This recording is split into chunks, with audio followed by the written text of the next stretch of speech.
A primeira carta de Paulo aos Coríntios. Hoje, dando continuidade, vamos ver o capítulo 14.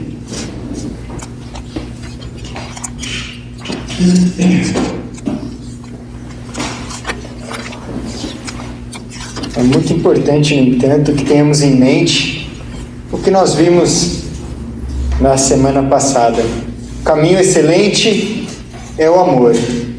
Agora, vocês notaram na carta, como no capítulo 12, Paulo fala sobre dons espirituais, fala sobre a igreja com a sua diversidade de dons, de ministérios, como a igreja é um corpo.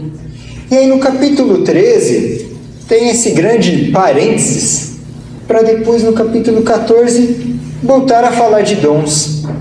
Isso não foi feito à toa, não foi por acaso. Paulo, inspirado pelo Espírito Santo, assim fez com um motivo.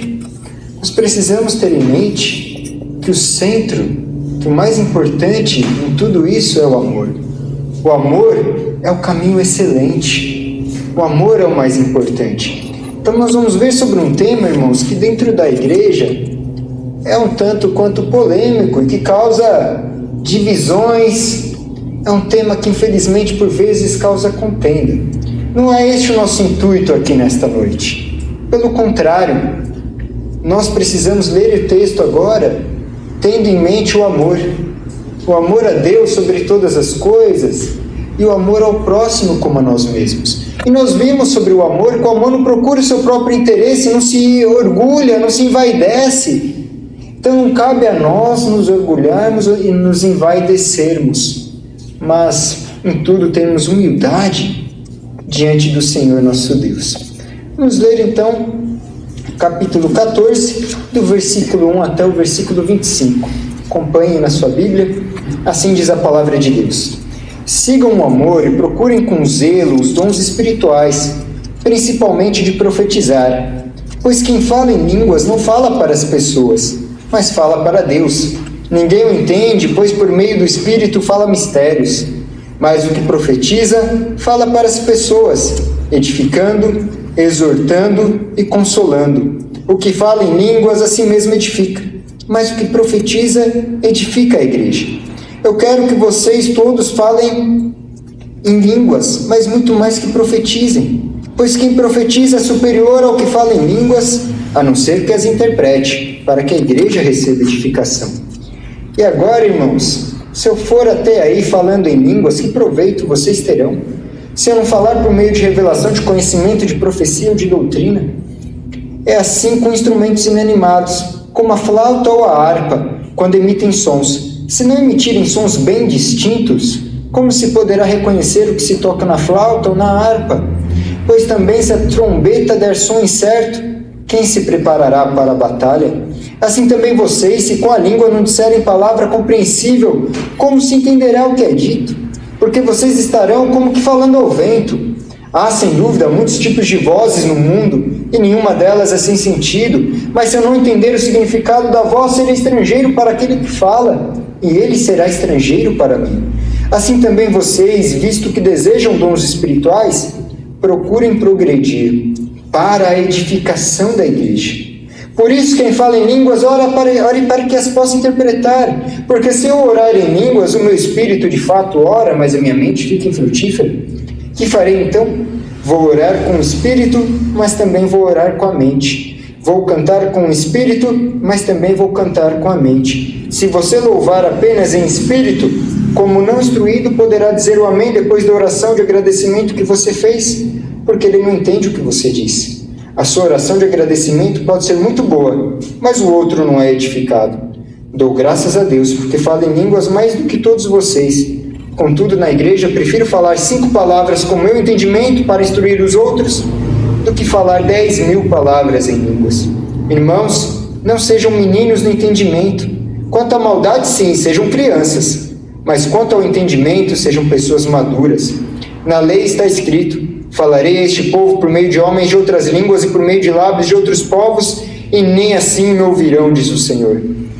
Portanto, as línguas constituem um sinal não para os que creem, mas para os que não creem. A profecia, no entanto, não é para os que não creem, e sim para os que creem. Assim, se toda a igreja se reunir no mesmo lugar e todos se puserem a falar em línguas, no caso de entrarem pessoas não instruídas ou não crentes, será que não vão dizer que vocês estão loucos?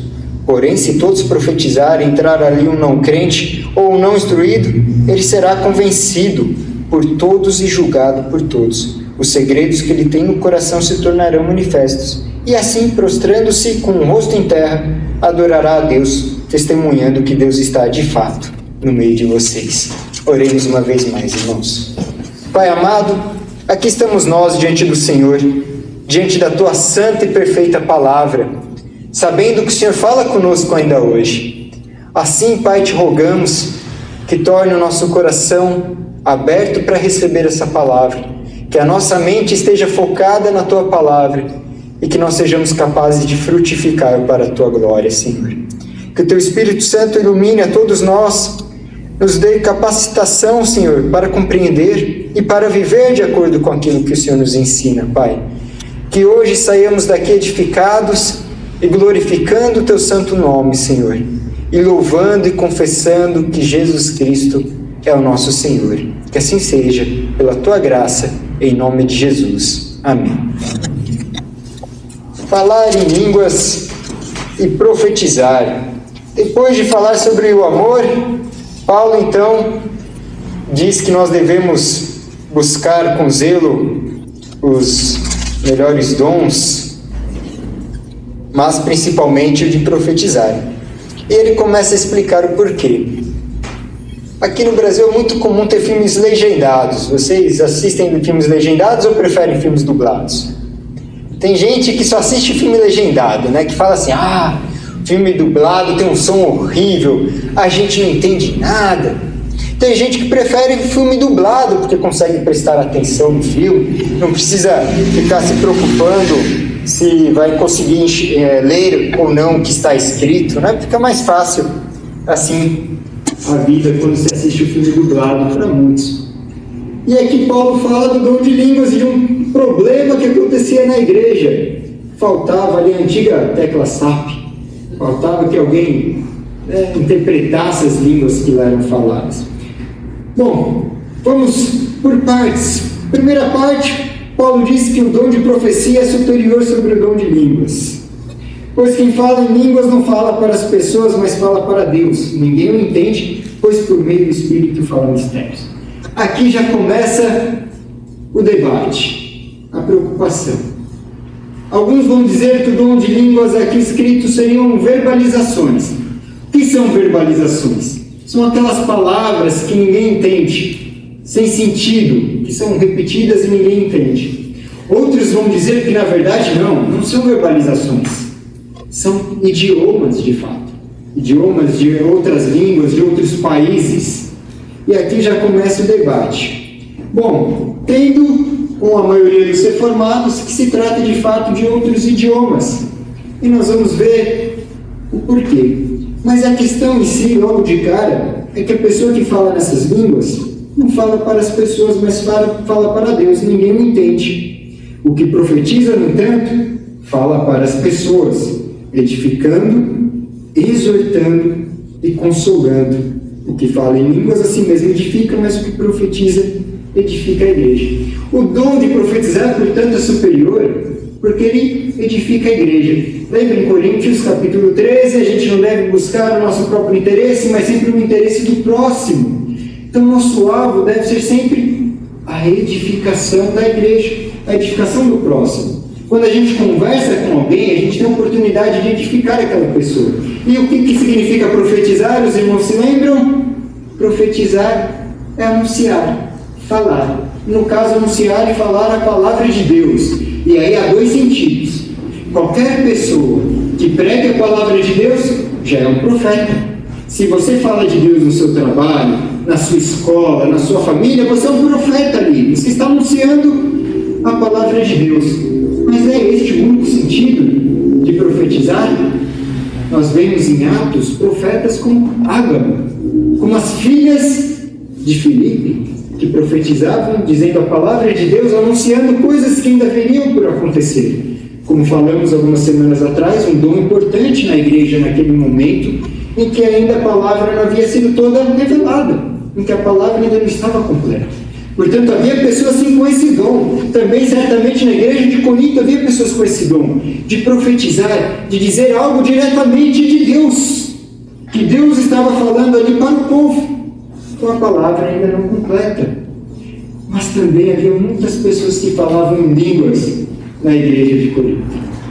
E lembra que no capítulo 13 Paulo fala: se eu falo em línguas sem amor, é como símbolo que retire, é como palavras sem sentido que ninguém entende, é como barulho. Falar em línguas sem amor é barulho. Por isso que profetizar é mais importante do que falar em línguas. Então, olha, enquanto a gente está discutindo se línguas são verbalizações ou são idiomas, o que importa é que, de fato, aquilo que a gente fala deve ser compreendido pelas pessoas, para que elas sejam edificadas. Assim, Paulo quer que falem línguas? Quer, mas muito mais que profetizem, pois quem profetiza é superior ao que fala em línguas, a não ser que as interprete, para que a igreja receba edificação. O dom de línguas seria igual ao de profecia se houvesse alguém que interpretasse, seja verbalização, seja idiomas. Se tiver alguém interpretando, a igreja entende. Se não tem, ninguém entende.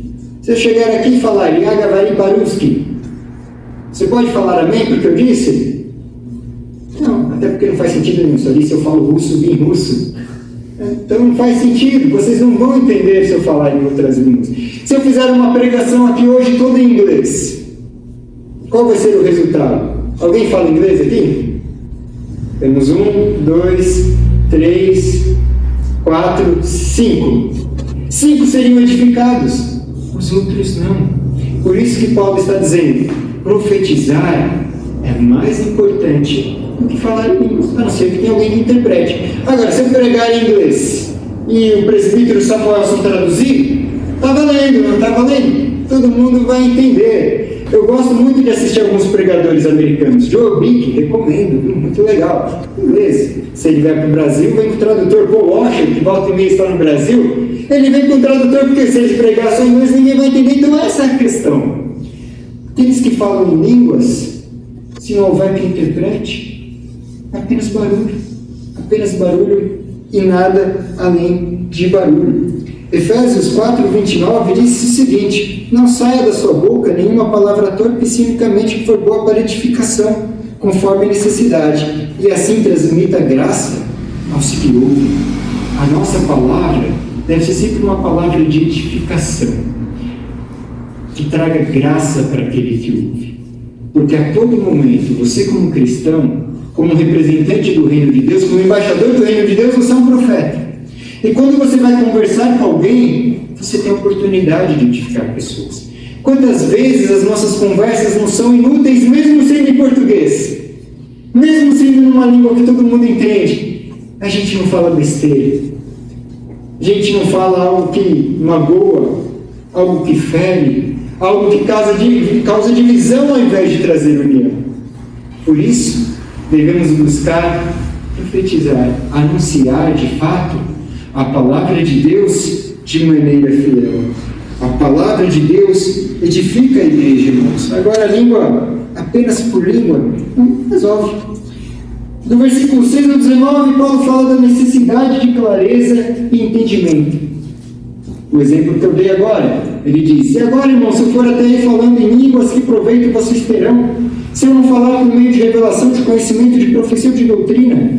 É assim com instrumentos inanimados, como a flauta ou a harpa, que quando emitem sons, se não emitirem sons bem distintos, como se poderá reconhecer que se toca na flauta ou na harpa?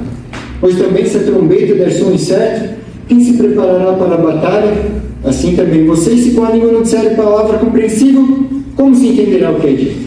As pessoas não entendem. É como tocar um instrumento apenas fazendo barulho, que não resolva, que não tenha melodia, que não tenha harmonia, não serve para nada. Precisa-se ter clareza, entendimento quando nós anunciamos a palavra para alguém. Há, sem dúvida, muitos tipos de vozes no mundo, e nenhuma delas é sem sentido. Opa, a partir daqui já dá para começar a entender por que a maioria dos reformados entende que o dom de línguas, na verdade, era um dom de falar em outros idiomas existentes. Porque há muitos tipos de vozes no mundo, e nenhuma delas é sem sentido. Todas as línguas que tem no mundo têm um sentido. Se alguém fala em Tupi-Guarani, pode não ter sentido para a gente, mas dentro daquela tribo tem sentido. Agora, se você for numa tribo que fala Tupi-Guarani, a sua fala não vai ter sentido para eles, mas o português tem sentido. Se eu não entender o significado da voz, eu serei estrangeiro para aquele que fala, e ele será estrangeiro para mim. Veja como fica claro. Se eu falo uma coisa que você não entende, eu vou ser como estrangeiro. Se vier um chinês pregar aqui, você vai saber na hora que ele é estrangeiro como? Na hora que ele abrir a boca. Se vier um americano pregar aqui, na hora que ele abrir a boca, vai saber que ele é estrangeiro. Porque são idiomas que a gente talvez não compreenda. Há necessidade de compreensão. Assim também vocês, visto que desejam dons espirituais, procurem progredir para a edificação da igreja. Por isso, quem fala em línguas, ore para que as possa interpretar. Imagina a igreja de Corinto com irmãos falando em outras línguas, felizes e contentes, mas sem ninguém para interpretar. Imagina como era aquele culto. Na verdade, não é tão difícil de imaginar. Eu já estive em cultos assim. Você já esteve num culto assim? E que várias pessoas começam a falar em línguas que, no caso, não eram idiomas em si, mas falavam em outras línguas e ninguém entendia nada? Você já viu isso acontecendo alguma vez? Era o que não deveria acontecer. Veja, tirando de lado a questão se as línguas são idiomas ou se são verbalizações, de qualquer forma, não poderia acontecer um momento como este, em que as pessoas falam algo que ninguém entende. Não tem lugar para isso na igreja. Paulo fala, progridam, irmãos. Progridam. Se você fala em língua, ore para que possa interpretar, porque se eu orar em línguas, meu espírito de fato ora, mas a minha mente fica infrutífera. Farei então, vou orar com o espírito, mas também vou orar com a mente. Vou cantar com o espírito, mas também vou cantar com a mente. Paulo está dizendo, você orar apenas com o espírito, sem que sua mente compreenda, é inútil. Há certa edificação para aquele que ora? Mas que edificação isso traz para a igreja? Nenhum. Opa, peraí, não estou entendendo nada. Então quer dizer que a pessoa que tinha o dom de falar, ela não entendia o que ela estava falando? Então é verbalização. Alguns vão argumentar dessa forma. Porém, o que mais leva a entender é que as pessoas que tinham esse dom, elas conseguiam falar na outra língua, mas elas não eram capazes de compreender o que elas falavam. Isso é bem interessante, não é? Em Atos capítulo 2, quando nós temos o Espírito Santo descendo e as pessoas começando a falar em línguas, são os ouvintes que começam a falar, olha lá, eles são de outras nações, mas nós compreendemos eles falando na nossa própria língua. E falando o quê? As maravilhas de Deus. E por estarem anunciando as maravilhas de Deus, de certa forma, edificados eles mesmos. Mas aqueles que escutam, se compreendem, ainda mais edificados. Mas se não compreendem, qual é a edificação? Se eu devo orar com o meu espírito, mas orar também com a minha mente, cantar com a minha mente, cantar com o espírito, cantar ao Senhor de forma que eu compreenda. Hoje pela manhã estávamos falando ali, não é, Ezequiel, que um louvor edifica. Quando nós estamos cantando aqui, estamos compreendendo o que está sendo cantado e estamos sendo edificados. A palavra é pregada enquanto nós estamos cantando a Ele a glória para sempre, amém. E nós estamos lembrando, a glória deve ser dada sempre para Ele, amém. Quando nós oramos, nós também somos edificados. O irmão orou por nós, pedindo perdão pelas nossas falhas, pedindo a direção de Deus, e nós estamos acompanhando a oração dele e estamos sendo edificados. Agora, se a música é tocada em outra língua, que edificação nós teríamos? Eu já tive a oportunidade de participar de cultos no exterior, com músicas que eu não entendia nada. Era legal porque numa igreja presbiteriana na Rússia, cantavam os mesmos hinos que a gente. Então, opa, já sei, essa é a minha alma canta a ti, Senhor, grandioso. Mas quando era um ritmo que eu não conhecia, eu não fazia ideia do que estava sendo falado. Que edificação eu tinha? Então Paulo está dizendo para que isso não aconteça na igreja. Dou graças a Deus porque falo em línguas, mais do que todos vocês. Versículo 18. Contudo, na igreja prefiro falar 5 palavras com meu entendimento para instruir os outros do que falar 10.000 palavras em línguas. Mais claro do que isso, na igreja deve-se haver entendimento naquilo que é falado, naquilo que é pregado. É necessário que a igreja compreenda o que está sendo dito. Isso aqui não é opinião de Tiago, opinião de Calvino, opinião de Martin Lloyd Jones.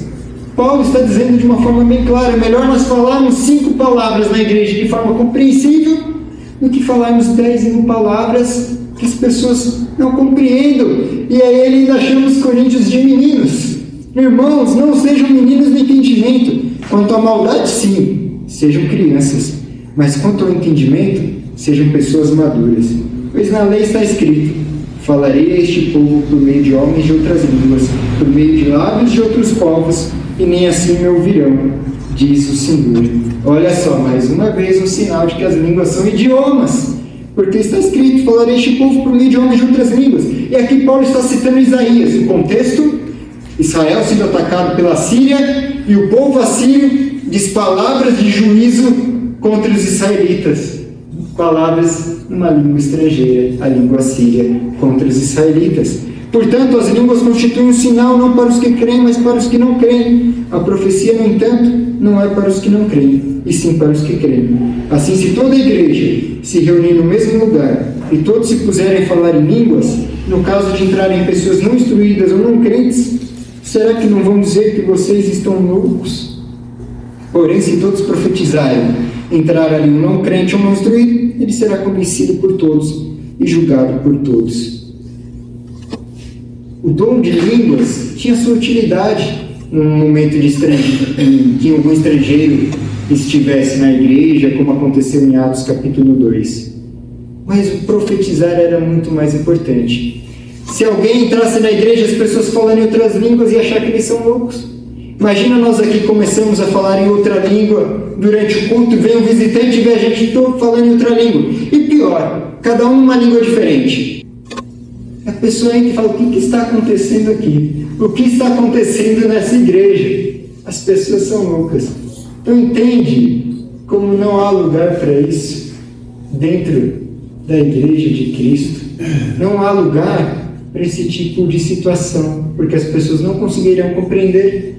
Não há edificação. De onde se tira para defender isso? Se o texto é tão claro que não se deve fazer. Aliás, se dá muita ênfase hoje no dom de línguas, que Paulo diz que é inferior ao dom de profecia. Inclusive, você sabia que somente aqui o dom de línguas é listado? Há outras listas de dons na Bíblia. Efésios, capítulo 4, a lista de dons. Dom de línguas não é citado. Romanos, capítulo 12, é uma lista de dons. Dons também não é citado. E na primeira carta de Pedro também é uma lista de dons. Dons de línguas também não é citado. Onde línguas aparecem? Atos capítulo 2, Atos capítulo 10, Atos capítulo 19 e aqui. Só. Atos capítulo 2, descida do Espírito Santo. Começa a falar em línguas, as pessoas ao redor começam a entender. Depois, na descida do Espírito Santo, sobre os gentios, dom de línguas, que as pessoas também entendem. Mais para frente, no capítulo 19, novamente, sobre os discípulos de João Batista, o dom de línguas é derramado e as pessoas conseguem entender. Mas, no geral, isso não acontece. A gente não vê acontecendo em toda a conversão. Lembra-se que nós vimos no capítulo 12 que todos batizados no mesmo Espírito, mas mesmo todos batizados no mesmo Espírito, nem todos tinham dons de língua.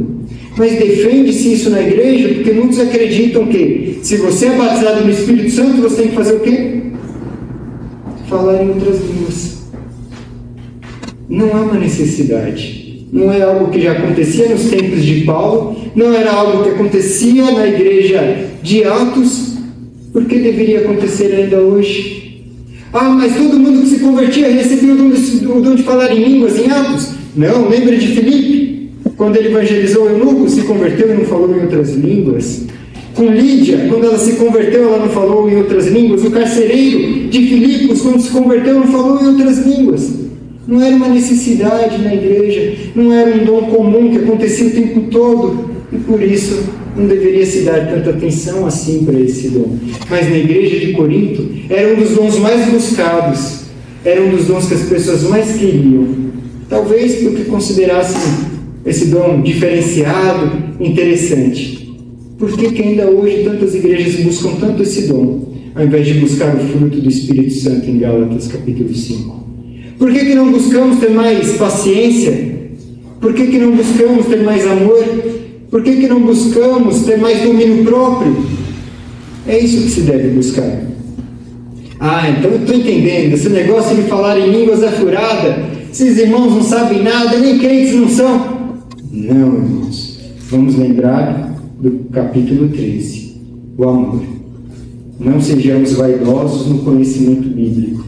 Não vamos trazer divisão. Os irmãos pentecostais que creem no dom de línguas também são nossos irmãos e também os amamos. Aqueles que creem em Cristo como seu Senhor, que creem na palavra de Deus como única regra de fé e prática, são também nossos irmãos e nós os amamos. Mas o que nós devemos buscar? Pregar a palavra de Deus, anunciar a palavra de Deus, cantar com entendimento, pregar a tempo e fora de tempo. Qual deve ser o nosso alvo? Fazer discípulos. Fazer discípulos. É isso que nós devemos buscar. Por isso que entre o 12 e o 14, uma pausa para falar do amor. Quer buscar algo? Quer buscar um dom? Busque o dom de comunicar o Evangelho com clareza. Busque o dom de anunciar aquilo em que você crê com ousadia. Busque o dom de amar as pessoas ao seu redor, porque se você amar aquele que está perdido no seu trabalho, você vai ter o desejo de falar do Evangelho para ele. É isso que a gente tem que buscar. Não vou entrar novamente no mérito se os dons cessaram ou não, porque já falamos disso algumas semanas atrás.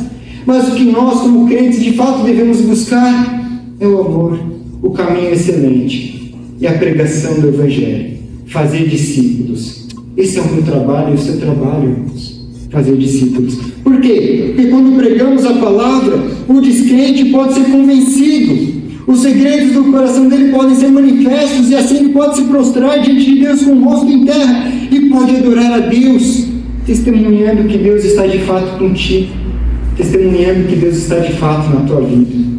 Não existe nada mais agradável na vida de um crente quando a gente prega o Evangelho para outra pessoa e aquela pessoa se arrepende de seus pecados e busca Cristo.